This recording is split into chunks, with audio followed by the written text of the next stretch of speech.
Hello, hello. Hey guys, welcome back. All right, let's go ahead and take a look at a singles storyline. It is Wednesday. Happy Wednesday. We start with the Seven of Cups. It is in the reverse and the Hanged Man upright. So we assume that our character is single. We do have somebody that is pretty clear on the fact that they've got a delay in their life. There's a reason for this delay. And I will say this, we have the Hierophant upright. It's sunny side up. Oh, and we've also got the King of Cups, sunny side up, and the Knight of Wands. Okay, so we have three cards that are sunny side up, even though the rest of the deck is in the appropriate face down position. I'm just noticing that, and although those cards didn't pop out, I feel like this is part of it because that's unusual. So to have, we said that our character is saying, I know, honestly, I know that there's a delay in possibly like they don't want to be in a long-term relationship right now.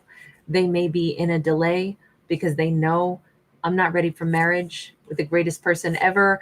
I actually maybe am more not even interested in dating at all. I don't even want to do romance at the moment. Hey, that's okay. Even though it's a single storyline, we could have a character who's like, I can't right now. I'm in the middle of moving. I don't want to meet somebody here where I'm leaving in, a month. I don't want to start dating somebody when I already know my life is taking me in a different direction or something. We have got Temperance, and we've got the Page of Pentacles. No, it's that our character is saying, I cannot start dating somebody right now when I just got my life so smooth, so beautiful, so perfect. I'm really focusing on me. I'm, intentionally avoiding romance at the moment. I don't want to deal with, other romantic interludes. I don't want to deal with people, places, or things that are going to be like tapping on the glass trying to get my attention when I'm trying to learn something new. I just brought my life into a sense of balance. The only thing is, if you look, we have these two swans headed toward each other, headed right toward her. Swans are one of the other creatures that mate for life. We have Wheel of Fortune, or in this case, Wheel of Optimism. I know, our character says all day long, I don't want anybody, but you notice how they've got this angelic person that is kind of being sent to them. The universe says, this is the right time. You should go toward this single individual who just made the proclamation, I'm positive that I won't be in a romance anytime soon. Our single character could be a Pisces, by the way, does not have to be. But they are so sure, could also be a Taurus. They're so sure, I know I won't meet my person right now. They're probably somebody on the other side of the world. I'm in a place in my life right now where I know love is not happening. I'm not even dating anybody right now. My life is so smooth, though. It's so good. And I'm just focusing on reading books, writing books, studying. I'm taking some courses in college. I'm totally focused on my work, my money, my self-development. And guess what? I knew this was going to happen. This is, of course, right when we are absolutely not looking, absolutely not looking. That's when the universe plays its little universal game and goes, it's a perfect time for you to meet somebody. You are not hungry for someone. You do not want someone. You do not require someone, which is why it'll be great. We're going to send you a divine counterpart. Fly on over there. Go to that person. You guys will have a great time. I'm laughing only because I'm like, wow. We have Hanged Man. Okay, so we're going to say that our lead character is possibly of the Piscean persuasion because Hanged Man is here again. And it's like, no, but it can't be. I thought it wasn't happening now. I thought I wouldn't meet the right person for a long time. I was sure I wouldn't. As sure as I was that somewhere out there there's a great match for me, I was also sure that it wouldn't be now. It's like they can't wrap their head around this. It would be if, let's say we've been on a wait list for something and we were completely resigned and content with the idea that I'm on a wait list. I know I'm not going to get the call. It takes like 2 years usually before you move to the front of the line. They told me that when I signed up for this. I absolutely know nothing's happening for 2 years. So I've put that whole thing out of my mind. And then instead, 72 hours later, we get a phone call and they say, hi, we found the perfect spot for you. And it's like, wait, I'm sorry, what? No, they said it would be 2 years. I'm like, no, we found something that matched your criteria. You just got this. You don't have to wait on the list. Something actually, you ended up getting bounced to the front of the list. We don't know how it happened, but this is just perfect for you. Come pick this up. Or I'm picturing somebody like on a wait list to get into like a housing complex or something. And they thought it was going to take 2 years, but instead, bam, they get the call 72 hours later. That's how unexpected this would feel. Now, granted, we're talking about love and romance, not about housing, but I'm trying to give like an equivalent of like how mind-bending that would be when you were totally expecting a 2-year wait. The 9 of Wands. The next thing is, oh my God, am I ready? I can't believe that I'm getting the phone call. I can't believe that I'm meeting somebody. I can't believe this is happening. Holy smokes, can I say yes to this amazing opportunity that I want? But I put it in my head that it wasn't going to be for 2 years. What do I have to dust up and quickly? How can I slam this together and make myself be ready for this? Because I thought I had more time to, really gradually, slowly pack up and get ready to move. Or I thought I had plenty of time to develop myself before I was going to meet the love of my life. Oh no, this is coming in like immediately when our character was sure that was not happening. We have the Strength card in the reverse. Our character is scared about this a little bit. I knew that there was a great future for me. I knew that there was a great love, but I was positive it wouldn't be anytime now. And when it did come about, it was like a happy fantasy that someday, when that someday comes, it'll be wonderful. It'll be this, it'll be that. But today, oh gosh, I'm not even ready for it. Well, darling, ready or not, here it comes. Ready or not, here it comes. We've got the 4 of Thoughts, which is the 4 of Swords. And we've got the Ace of Swords or Ace of Thoughts. Our character is being asked to give themselves the gift of, imagine that you are healed enough, though. Imagine that you are ready for this relationship. What would you need to cut yourself free of or cut out of your life? Let's just get busy. The same way, if you unexpectedly were, like I said, you were on a waiting list to move into a place for 2 years, then you're told that you can move in. And the first thing you do is you call, whatever, your sister or some friend, and you go, I can't believe this. They just told me I have to be able to say yes in 24 hours. The friend would be like, you're saying yes, I'm coming over to help you. Nope, we're going to make your moving easy. You can get moved in this fast. Don't worry about it. We're going to give a bunch of this stuff away to charity, and the rest of it, the only stuff you need is what you take with you. I'm going to get you ready. I feel like this is the equivalent of our character has to take themselves to task, like they are their best friend who would make sure that we don't miss a great opportunity, or, a sister who advocates for us. We would say, you are not missing this. You can be ready for this. We're going to give you that shove to go get this awesome opportunity that just walked into your life. But I feel like in this scenario, it's a character who has to take themselves to task like that and say, wait a minute, I didn't think I would meet anybody. I was sure I wasn't. Now I've done it. I've met somebody unexpectedly. They're amazing. It's freaking me out. Can I really do this? And our character has to say to themselves, yes, I asked for something wonderful so that it came in sooner. Let me clear out the last remnants of whatever I imagined were going to take me 2 years to heal. And let me just embrace the fact that I have something so fabulous. This is meant for me. Let me say yes to something wonderful. Why am I insisting that I'm not healed enough? Who said I was broken in the first place other than me telling myself that? Let's talk about whoever this romantic person is who's coming in with wings on their little shoulders. They may have an iguana or lizard. Maybe they come from, I remember when I was in Mexico in Chichen Itza, and there were, iguanas that were just like strolling about the grounds. And, I don't come from an area with large dog-sized lizards, and it was fabulous. I was so entranced, and I thought they were so adorable. But maybe this person hails from maybe Mexico or a place where there are iguanas. I don't know. That's, for some reason, that gives me a really good vibe. He's also sitting on the flower of life. We see some sacred geometry. We have the 10 of Wands here. He is somebody who has also maybe had a stubborn heart. You notice that we have the donkey pulling the cart. He has perhaps had the same, like, I'm not ready, I'm not ready, I'm not ready. And the universe is like, I said you're ready. You're going to go do this. You're going to meet somebody wonderful. It's funny because we could have two kind of reluctant little hearts that are meeting each other. Two of Pentacles, I would say that's exactly what it is. He has been just as, like, I'm not ready. I'm just working on balancing my own energy. And so I know that's how it's going to be. Like, I'm not going to meet anybody soon.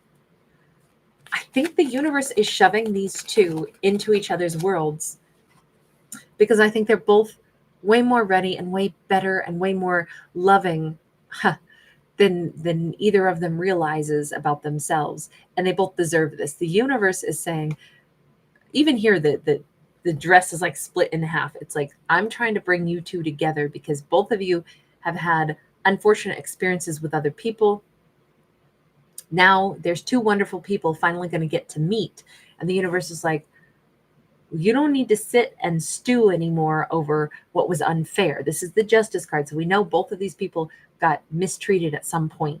Both of them probably were in the mindset that, someday I'll love again, but in no time soon, because there was so much hurt that I went through, so many things happened.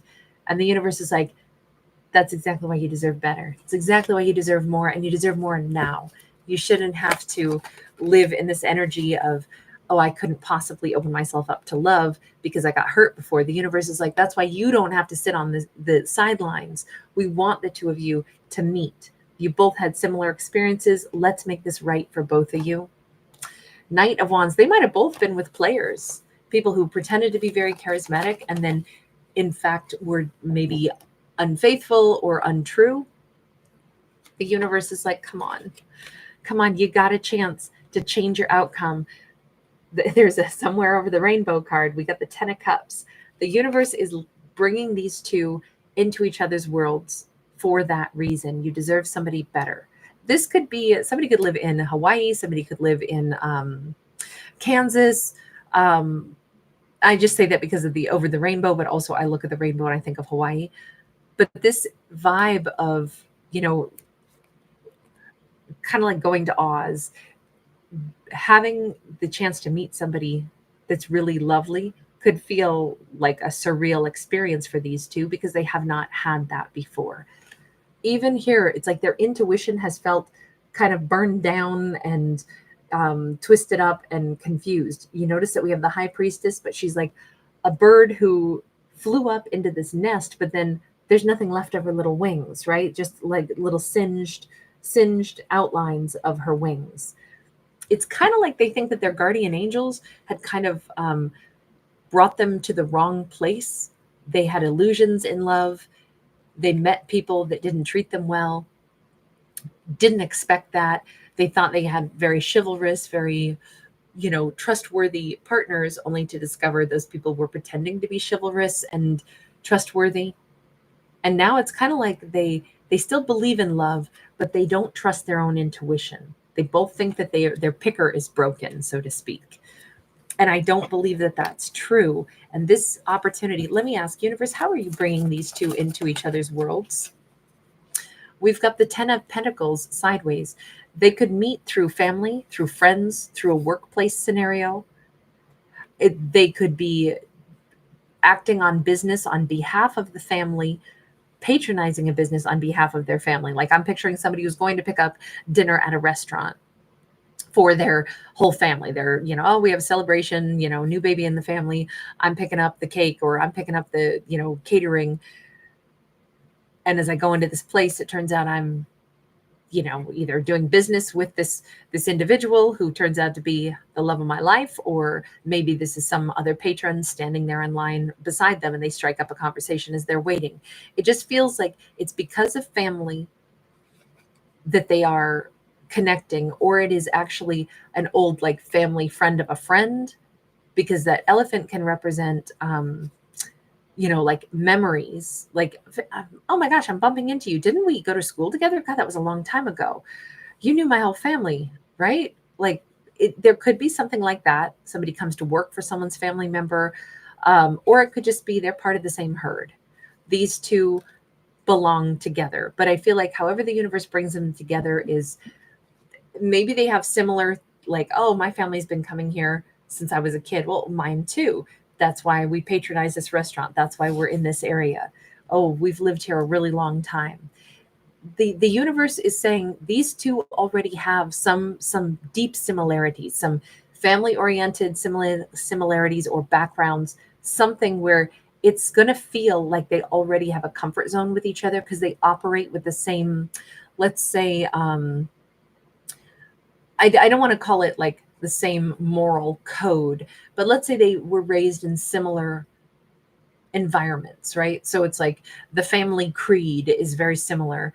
Then the way this family operates is the same way this other family operates. And so they already have like a lot of similarities, and they may even find themselves doing similar things, and that is how they meet.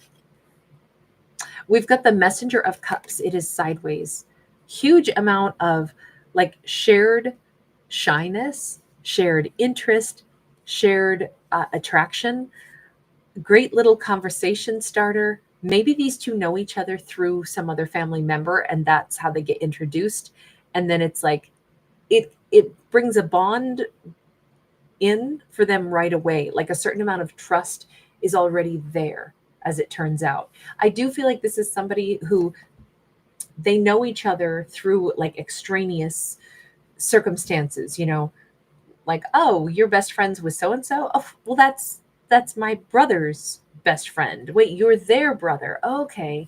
It feels like there's already a trust that comes into this connection. 5 of Wands. This is the year for these two to meet, and this is the year for them to change their mindset. They were both so sure that they're not going to meet anybody anytime soon. They're both just going to be single the rest of this year. And this is the year of the snake. And here comes the snake, and it says, we'll shed that old thought process. 5 is a number of change. 5 of Wands says you got to analyze the situation. There's new information. You just met somebody wonderful. Therefore, you must change your opinion. Well, they don't have to. They could still ignore this. But the universe is like, oh, don't block this. They're tempted to. Both of them are tempted to with the 2 of Swords. But this is a 2 of Cups relationship. These two have been brought to this moment, nose to nose, face to face. And I think in an instant, they're kind of going to have to make a decision about, like, who asks the other one for their phone number? They're both nervous to do it. But I feel like this is, I almost feel like there's going to be a long pause as these two talk for a minute, and then they're either about to walk away from each other, but then instead it's like, can I get your number? This is the start of something, but it's only if they're willing to do this. I don't know. Maybe they walk away from each other and then somebody has to reach back out, a few days later through the grapevine. Because this 9 of Wands is kind of somebody going, oh, God, I blew it. What? I should have. I know that was an important person. This is somebody almost leaned back going, oh, God, I just made it 10 times harder on myself because now I feel like I should reach out to them. I didn't, ask them for their number when I was right there in front of them. I was too nervous. Now I'm extra nervous to go back to the castle and knock on the door and be like, hey, I don't know if you remember me. We met. We're friends of, whoever. I knew your brother's brother, whatever that is, that connection that we have. 4 of Cups. Oh my God. These two, they might botch it at first. They might be too nervous. They're both exhibiting the same exact traits. It's all right. The universe says, I know you two are going to botch it, but you'll come back around again. Maybe it's even better that they meet, back away, and then get to meet again. This is the start of something new, any way you slice it, even though we have 2 very hesitant characters. I still feel like by the end of this year, these 2 are going to be in a romance. That's how that comes across to me. All right, I'm going to leave this here. Thank you guys for hanging out. Thanks for giving